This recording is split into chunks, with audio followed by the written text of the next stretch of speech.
কথাবার্তা বলে, সকালে এক কথা 500 টাকা ভোট পাওয়ার কারণে বিকাল বেলা আরেক কথা। আর যারা ইমানদার লোক তারা কখনো নয়সয় করে না। তার মানে কি, তারা তার টাকা নিবে না, আমি তোকে ভোটেই দিব কি দিব না সেটা আমার ব্যাপার।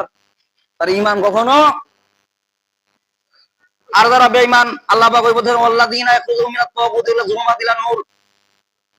আল্লাহ পাক বলতেছেন তারা আলোর কাছ থেকে, কোরআনের কাছ থেকে তারা দূরে সরে তারা অন্ধকারের দিকে চলে যায়। বলেন না নাউযুবিল্লাহ। ইমানদার, ইমানদার কাকে বলে আর নায়েবে রাসূল কাকে বলে? আল্লাহ পাক বলতেছেন যে নায়েবে রাসূলদেরকে আমি আল্লাহ পাক সাহায্য করব এবং ইমানদারকে সাহায্য করব। কোথা সাহায্য করব? আল্লাহ পাক বলছেন ফিল হায়াতিদ দুনিয়া ওয়া ইয়াউমা ইয়াকুমুল আশহাদ। আল্লাহু আকবার। আল্লাহ পাক বলতেছেন যে দুনিয়ার হায়াতের মধ্যে আমি আল্লাহ পাক সাহায্য করব এবং আখিরাতে কিয়ামতের দিন যারা যখন মুসিবতে পড়বে আমি আল্লাহ পাক সাহায্য করব। বলেন না সুবহানাল্লাহ। আল্লাহ পাক সূরা মুমিনের 51 নম্বর আয়াতে কি বলতেছেন? আল্লাহ পাক বলতেছেন ইন্না লানানসুরু রুসুলুনা ওয়াল্লাযিনা আমানু ফিল হায়াতিদ দুনিয়া ওয়া ইয়াউমা ইয়াকুমুল আশহাদ। আল্লাহ পাক বলতেছেন ইন্না লানানসুরু রুসুলুনা, ইন্না নিশ্চয় আমি লানানসুরু, কেন লামে তাগিদ দিলেন, অবশ্যই আমি সাহায্য করব রসুলুনা আমার পয়গম্বরদেরকে। বলেন না সুবহানাল্লাহ। মানে আমার রসুলদেরকে। রসুল বলতে কি বোঝায়? রসুল তো খতম হয়ে গেছে, রসুল তো চলে গেছে, এখন নায়েবে রাসূল যারা আলেম ওলামা তাদেরকে বলা হয়েছে। বলেন না সুবহানাল্লাহ। যারা আলেমের সাথে বেয়াদবি করে সাবধান, এমন সময় আসবে তাদের হাত পঙ্গু করে দিবে। আমার এরকম দশা হইলো কেন, আমার এরকম দশা। আরে বেটা, তুমি সিটারি বাটপারি মানুষের সাথে করছো, মানুষের কাছে আঘাত দিছো, এই জন্য তোমার দোষ এরকম করছেন আল্লাহ। আর নিজের দোষ খুঁজে না, খালি মানুষের দোষে খুঁজে বেড়ায়। এমন লোক আছে না নাই? নিজে যত রকম অন্যায় আকাম কুকাম করছে ওগুলার দিকে তাকায় না, সামনে খালি দেখে ওই বেটা কি করলো, এই বেটা কি করলো, মানুষের পাশে আঙ্গুল দিয়ে বেড়ায়। এমন লোক আছে না নাই? মানুষের দোষ খুঁজে বেড়ায়, তুই ওইটা করলো ওইটা করলো কেন, অথচ সুযোগ পেলে এই খারাপ কাজটা এই ব্যক্তিও করে। মানুষের দোষ খুঁজে বেড়ায়। আল্লাহ পাক বললেন যে আমি তাদেরকে সাহায্য করব না, আমি কেবলমাত্র ইমানদারকে, নায়েবে রাসূলদেরকে সাহায্য করব খাস ভাবে এবং ইমানদারকে সাহায্য করব কোথায়? দুনিয়ার হায়াতের মধ্যে এবং আখিরাতের মধ্যে, যখন তারা মৃত্যুবরণ করবে কিয়ামতের দিন। বলেন না সুবহানাল্লাহ। তার মানে এটা কি? আলেম ওলামাদেরকে ফাঁসি দিয়ে মেরে ফেলে তাদের মর্যাদা কমাইতে পারছে নাকি? দিনকে দিন তাদের মর্যাদা বাড়তেই আছে, সম্মান বাড়তেই আছে। তার মানে কি আল্লাহ পাক সাহায্য করলেন? বলেন না সুবহানাল্লাহ। তাদের নাম মানুষের ভালো মুখে নাই, ভালো উচ্চারণ নাই, কারোর জন্য বদদোয়া হয়, কারোর জন্য দোয়া সুরাম দোয়া হয়, ঠিক কিনা বলেন? নামাজের সময় কারোর জন্য ভালো জন্য দোয়া করে আর কারোর জন্য বদদোয়া করে। কেমন করে বদদোয়া করে? ভালো দোয়া করে। তার মানে কি আল্লাহ পাক সাহায্য করলেন যে মুমিনের ভিতরে আমি এমন একটা মুজিজা দান করলাম, একটা নূর দান করলাম, একটা মহব্বত দান করলাম, নিজের ভাইয়ের চাইতেও তোমাকে বেশি মহব্বত করবে। কেন? ঈমান আনার কারণে। বলেন না সুবহানাল্লাহ। এজন্য যারা রাসূলের আশিক তারা বলে আমার মাকে গালি দাও, আমার বাবাকে গালি দাও, আমার ভাইকে গালি দাও, কিন্তু রাসূলকে গালি দিলে কখনো খাতির করা হবে? ঠিক কিনা বলেন? তারা নিজের জানটাও দিতে রাজি আছে, কিন্তু রাসূলকে কুরুক্ত করে কথা বললে সে বসে থাকতে পারে না। এটা হলো মুমিনের পরিচয়। বলেন না সুবহানাল্লাহ। মুমিন বলতে কি বোঝায়? মুমিন বলতে ওই যে মৌমাছি চাকের মতো। বলেন না সুবহানাল্লাহ। মৌমাছি চাক কেমন বলেন দেখি? মৌমাছি চাকের মধ্যে যখন কেউ ঢেল দেয়, মৌমাছি যখন মধু দেয়, মধুটা কি উপকারী না উপকারী? বলেন উপকারী। মধু খালে কি স্বাস্থ্য ঠিক থাকে, রোগ বিসুখ মুক্তি করে, ঠিক কিনা বলেন? মধুটা উপকারী জিনিস। আর মধুর চাকের মধ্যে যে ওই যে মধুটা জমা করে, কি কারণে জমা হয় বলেন দেখি? এটা তো উপর করে থাকে না? এখন বোতলের মুখ যদি আপনি উপর করে রাখেন, ঢাকনা যদি খোলা থাকে, তাহলে তেল কি ভিতরে থাকবে? হ্যাঁ, সমস্ত তেল পড়ে যাওয়ার কথা, তাই না? কিন্তু মৌচাক যেখানে উপর হয়ে আছে, মৌমাছি গুলা ওখানে মধু দেয়, কিন্তু মধু পড়ে না। কেন পড়ে না? মুফাসসিরগণ ব্যাখ্যা করেছে তারা প্রত্যেকজনে দুরূদ ইব্রাহিম পাঠ করে। বলেন না সুবহানাল্লাহ। আর আপনি তো দুরূদ ইব্রাহিম পাঠ করতেই চান না। দুরূদ ইব্রাহিম এমন একটা মজা, দুরূদ ইব্রাহিম যেটা আল্লাহ পাক নামাজের ভিতর ঢুকাই দিলেন। বলেন না সুবহানাল্লাহ। আর কত রকমের দুরূদ, সবচেয়ে দুরূদে শ্রেষ্ঠ দুরূদ হলো দুরূদ ইব্রাহিম। এর চেয়ে আর কোনো দুরূদ শ্রেষ্ঠ দুরূদ হইতেই পারে না, ঠিক কিনা বলেন? আর যত রকমের ভাবা ভুয়া দুরূদ পড়েন, দুরূদ ইব্রাহিমের মতো শ্রেষ্ঠ দুরূদ হতে পারেন। এই যে দেখেন কালেমা শাহাদাত পড়েন, নামাজের মধ্যে তাশাহুদ পড়েন কিনা?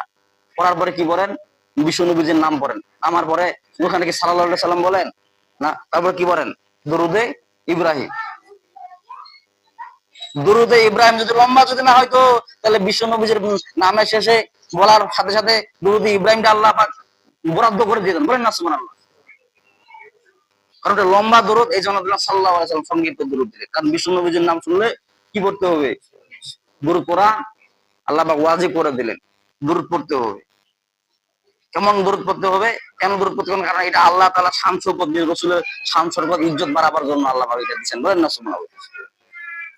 তো মৌচাকের মধ্যে মধু দেয়, দরুদ ইব্রাহিম পাঠ করার কারণে মধুটা ওখানে ঝুলন্ত থাকে।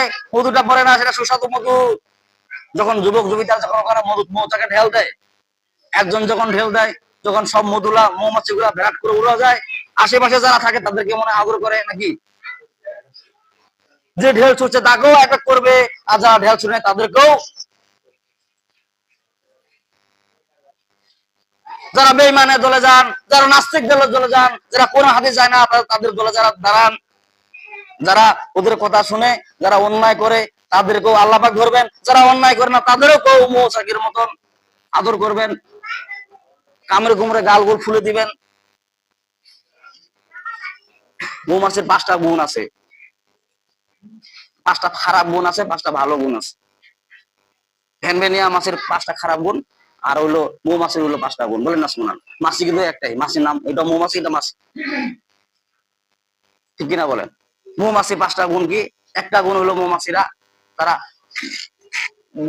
ফুল ফলান্ত থেকে মধু সংগ্রহ করে, বলেন না সুবহানাল্লাহ।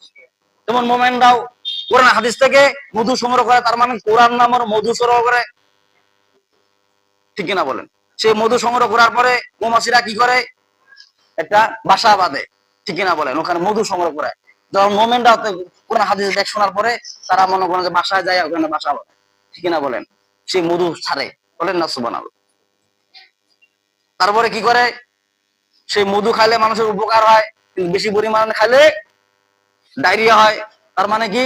যারা কোরআন হাদিসের যতটুকু শুনছে ততটুকু যদি ব্যাখ্যা করে, যতটুকু জানে ততটুকু যদি ব্যাখ্যা করে, কোনো সমস্যা নাই। তার বেশি বলতে গেলে সমস্যা আছে না নাই? মানে বেশি থেকেও বেশি বলা, যতটুকু কোরআনের মধ্যে আছে ততটুকু বলতে হবে, তার বেশি বলা যাবে না। কেন যাবে না? কারণ আল্লাহর বিরুদ্ধে আল্লাহ ভালো জানে, রসুলের বিরুদ্ধে রসুলে ভালো জানে। রসুলের ব্যাপারে কোনো গোলানো যাবে না। আল্লাহ সম্বন্ধে কখনো অনেকজন আছে না, এক নাস্তিক সরকার, আবুল সরকার নাকি বাবুল সরকার, সে বলতেছে যে কি আল্লাহ বলে গোয়া মাথা বলে কোনো খুঁজে পায় না, বলেন না নাউজুবিল্লাহ। ওই বেটা যখন স্টেজ থেকে নামলো তখন পাবলিককে ধরে বেড়াইলো যে বেটা আল্লাহর গোয়া মাথা খুঁজে পাস না। যখন মায় শুরু করে দিয়েছে, হঠাৎ করে পুলিশ এসে আনে, দেখলাম গ্রেপ্তার করে নিয়ে গেল। আরেকজন কি বলতেছে না পুলিশ ধরাকে ঠিক করে নাই, বলেন না নাউজুবিল্লাহ। বেটার ভিতরে যে ইমান থাকতো কখনো এই কথা বলতে পারতো না। কেবলমাত্র নাস্তিক যারা তারাই সমস্ত কথা বলে। ওটাকে ফাঁসি দেওয়া দরকার, উমরের যুগ হলে উমর ফাঁসি দিয়ে দিত। বেটা আল্লাহর বিরুদ্ধে এত বড় কথাবার্তা বলিস, হ্যাঁ? কত বড় নাস্তিক হতে পারে বলে এই কথাটা বলতে পারে? হ্যাঁ, আল্লাহর গোয়া মাথা খুঁজে পাওয়া যায় না। আর তারা যারা সমর্থন করে তাদেরকে আল্লাহ ছাড়ে দিবে নাকি? তাদেরকে বাটন দিবে কিয়ামতের দিন, এমন পরিমাণে বাটন দিবে বেটা। বেটা ভোটের আগে তো টুপি চলে, দাড়ি চলে, তাসবিহ চলে, ফাজলামি ভান্ডামি শুরু না। কোরআন নিয়ে কারা ব্যবসা করে? আলেম ওলামা ওরা ব্যবসা করে। এতদিন করে নামাজের খবর নাই, দাড়ি টুপির কোনো খবর নাই, তসবির কোনো খবর নাই। যখন ইলেকশন আসে তখন তো দাড়ি টুপি বাইর হয়। ধর্ম নিয়ে ব্যবসা করে আলেমরা করে, আর আমরা তো কোরআন হক কোথায় প্রচার করে, ঠিক না বলেন? খালি সব জায়গায় খালি ভন্ডামি আর বাটপারি। হ্যাঁ, এমন হলো কোন বাটপারি আছে, আর মৃত্যু লোক নিয়ে রাজনীতি শুরু করে। একটা মৃত্যু লোক মারা গেছে, হয়তো কবরে রাখা দরকার, ঠিক না বলেন? সেই লোক নিয়ে বাটপারি ভন্ডামি শুরু করে দেয়। এমন লোক আছে না নাই? কি আমাদের দরকার আল্লাহ এমন বাটন বাটাবে যে হুশ জ্ঞান কোনোদিন রাখবে না।